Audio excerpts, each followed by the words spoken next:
បណ្ដាំได้អ្នកគ្រូផ្ដាំទៅហើយកូនពៅជំរាបសួរចាំងចាំង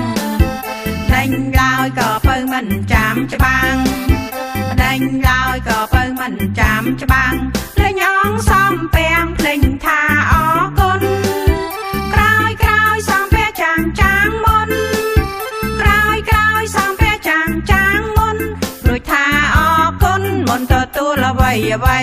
រួចថាអរគុណមុនទទួលអ្វីអ្វីស្ដាយណាស់អ្នកគ្រូខានចែកចំណៃស្ដាយណាស់អ្នកគ្រូខានចែកចំណៃ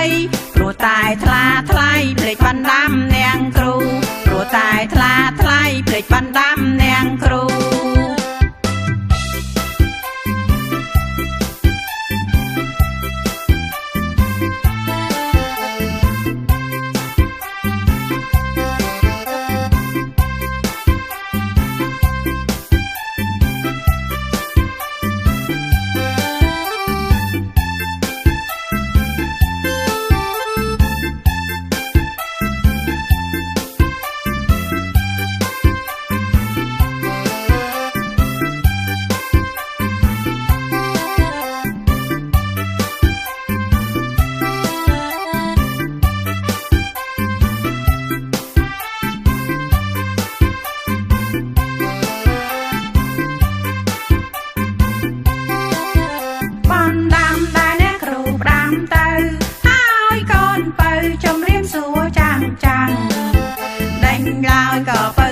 ចាំច្បាំង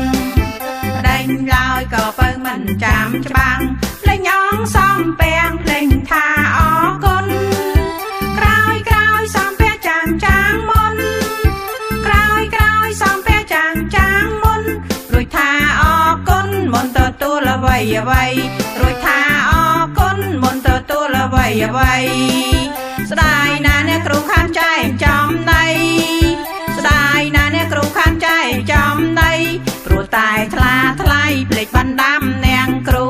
ព្រោះតែថ្លាថ្លៃភ្លេចបណ្ដាំនាងគ្រូ